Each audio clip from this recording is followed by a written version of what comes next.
Man mocks woman on plane, doesn't realize who's behind him.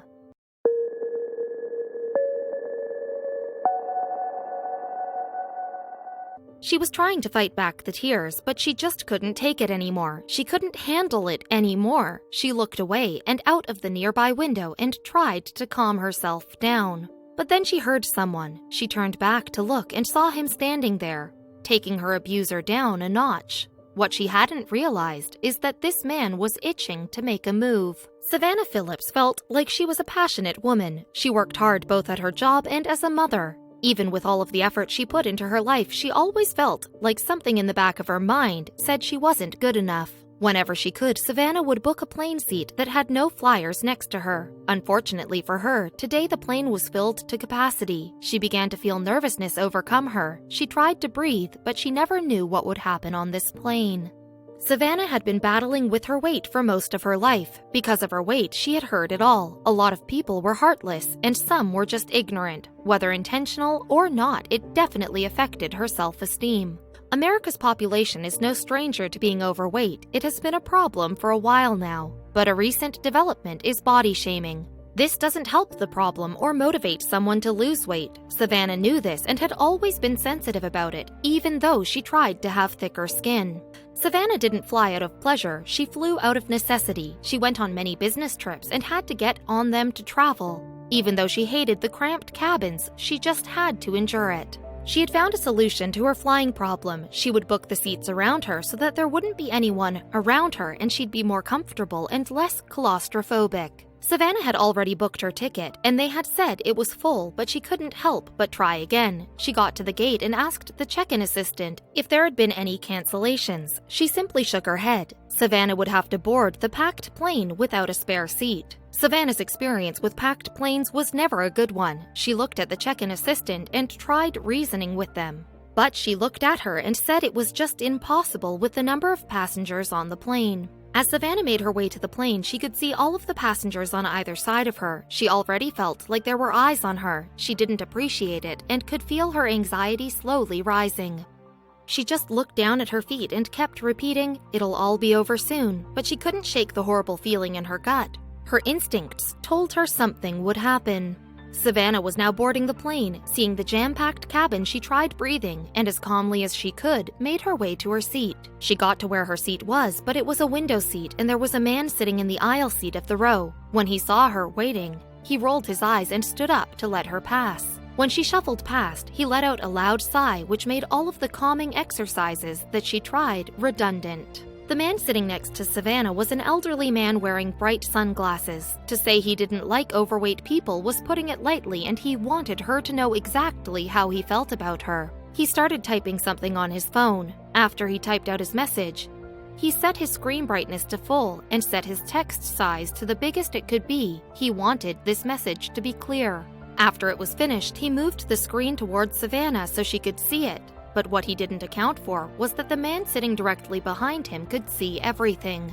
Savannah was always a helpful person. When she saw the man moving his phone towards her, she asked what he was doing. He said that it was so he could see his screen better, but he was lying and kept putting the finishing touches on his message. But when Savannah saw what he had typed out on his phone, it took her by surprise. You don't expect such a horrible thing to be typed and shown to you. She averted her eyes and quickly looked towards the window. She didn't want to cry. Little did she know that the man behind them had witnessed the whole thing. It was now clear why the man had played with the settings on his phone until she could see it clearly. The message he had typed out was obvious and he didn't even try to hide it from her. He wanted his opinions to be clear. She felt like she was back in high school being teased all over again. The message that the man typed out was, "Sitting next to a smelly fatty." Savannah couldn't take it, but she was unaware that her protector was so close. The old man received a sudden, vigorous tap on his shoulder. As he turned around, he heard, "I need to speak to you now."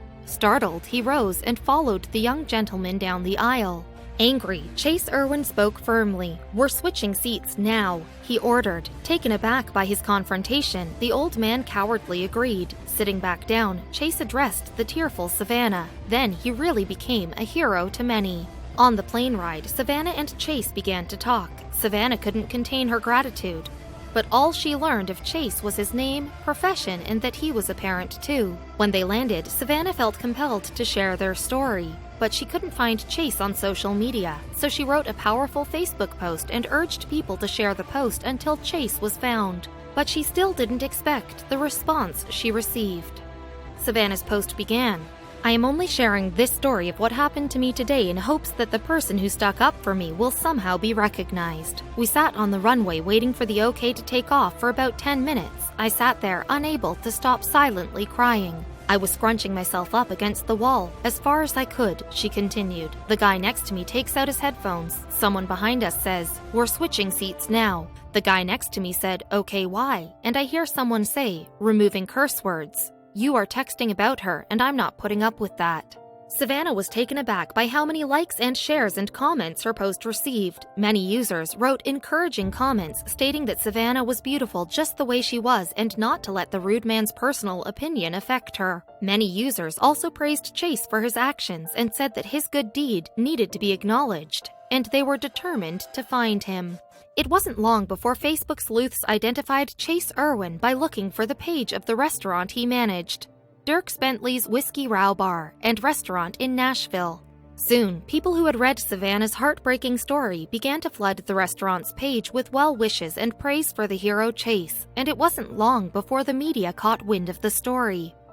Chase said in an interview with News Channel 5 that he had not approached the stranger and intervened for the publicity. When he saw the texts that Savannah's rude seatmate was writing, something inside of him snapped. "I was going to wait until the end of the flight to say something, but I could not let this guy sit next to her for the whole flight and have her thinking he's making fun of her."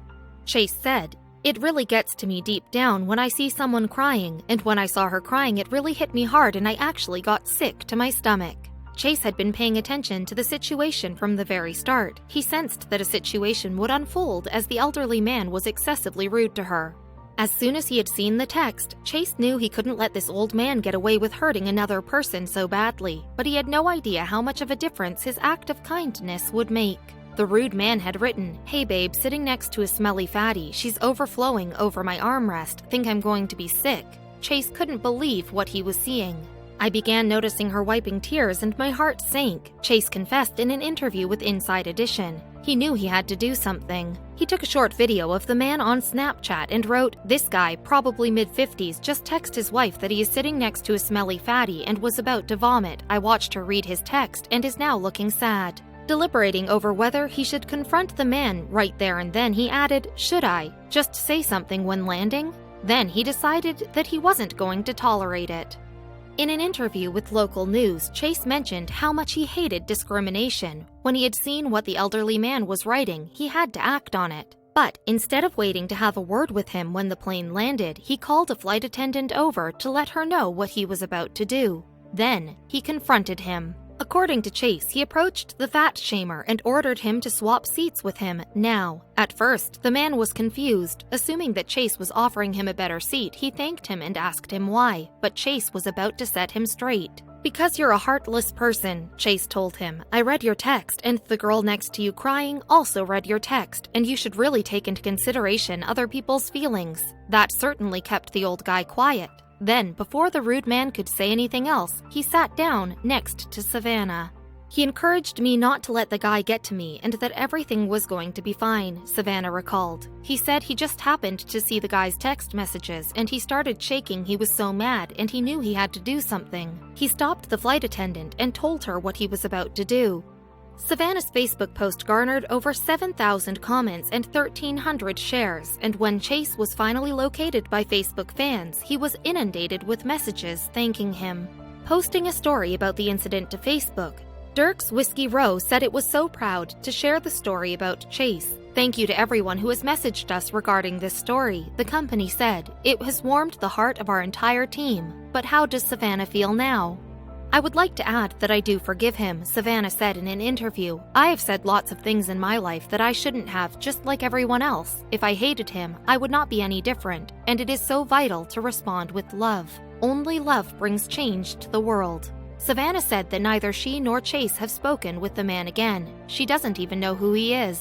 "And I really don't want to know. I don't want this story to be about him. My goal was for it to be about Chase and how we should all be brave like he was and stand up for others.